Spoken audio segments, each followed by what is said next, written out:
C'est bon. Ça tourne.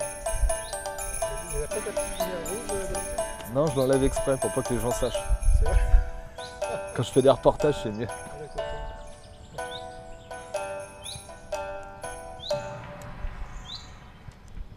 Bien, je vais présenter donc le début de la forme de Pékin. On commence les pieds joints, le corps droit, les bras le long du corps, les épaules détendues. C'est une position d'unité symbolisant le chiffre 1, mais en fait la globalité. Donc ensuite,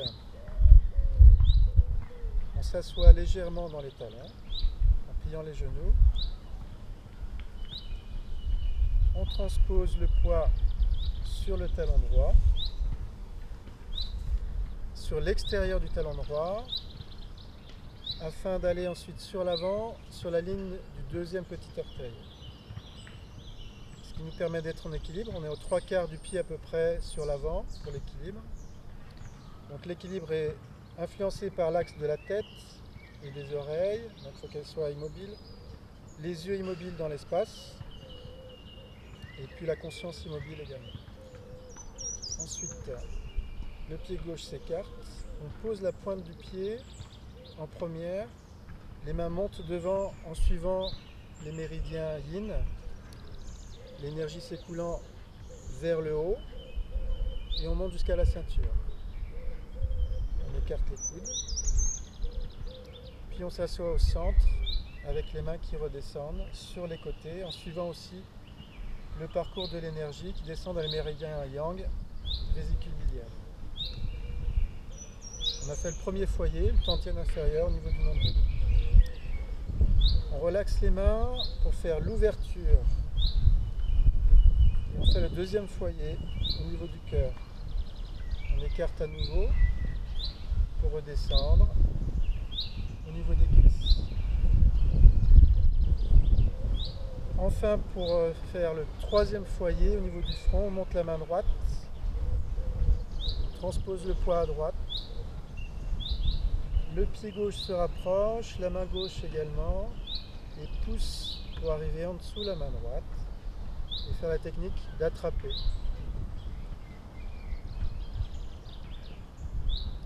Voilà donc pour les 3 premiers mouvements qui sont des mouvements pour le triple réchauffeur. Le méridien qui est lié aux 3 foyers, c'est-à-dire bas-ventre, cœur et front. Et on travaille également sur le péricarde au niveau des majeurs en appuyant vers le sol. Le nom des techniques, c'est posture du Wuji, posture de l'énergie source, préparation. Prépare, c'est-à-dire qu'on met en place une structure avec les aisselles ouvertes, l'entrejambe ouvert également. On cherchera à garder cette structure. Ensuite, l'ouverture, la troisième technique. On monte au niveau du cœur, on redescend. Puis troisième technique, attraper à droite. Donc le poids à droite, la main droite en haut.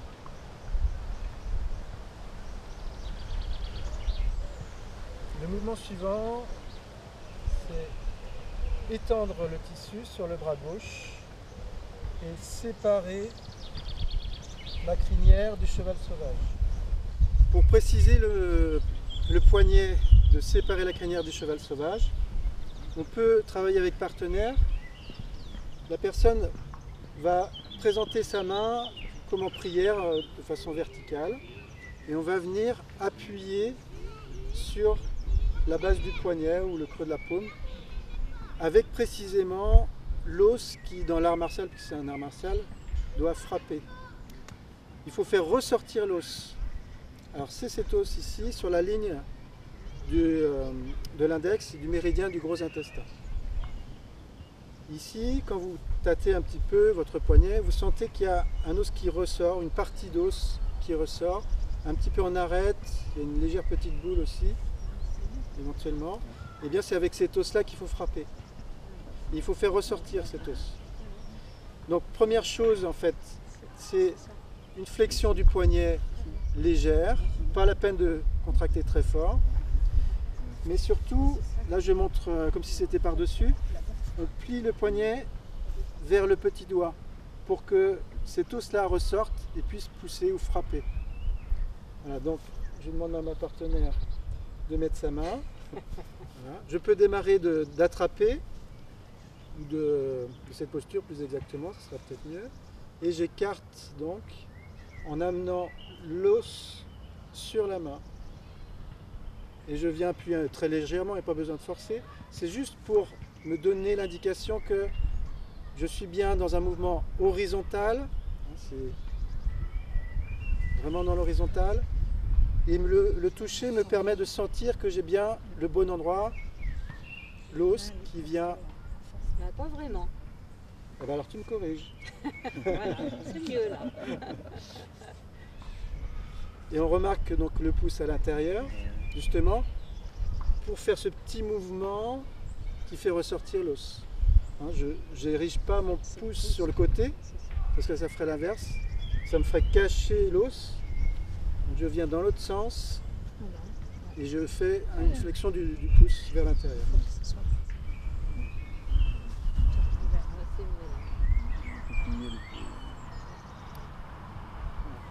C'est quand même, la main est quand même vers le haut, les doigts vers le haut. Regarde ici.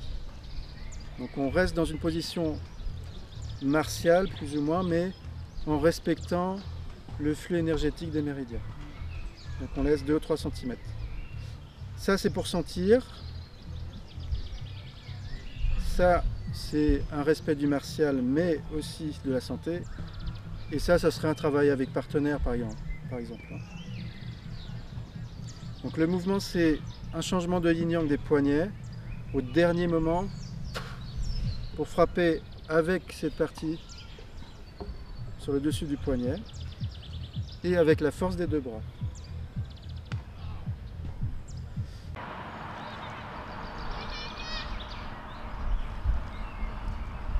À la fin du 3e séparer la crinière du cheval sauvage, on rapproche le pied arrière tout en faisant attraper à gauche. Même technique que tout à l'heure quasiment.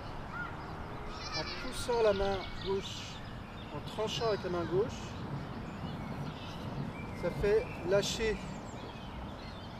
la main droite, elle frappe au parti pendant ce temps-là. On va remontrer peut-être en gros plan sur la technique du lâcher. Là. Il faut qu'on se baisse un peu.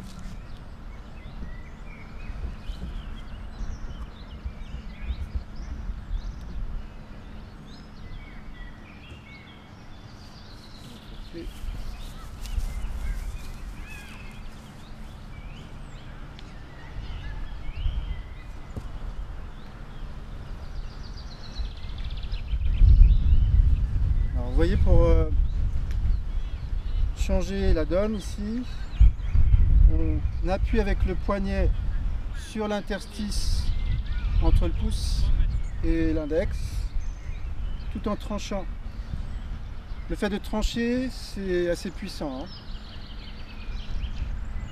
On vient appuyer, ça fait levier et ça nous fait sortir notre propre poignet entre le pouce, le bout du pouce et les autres doigts.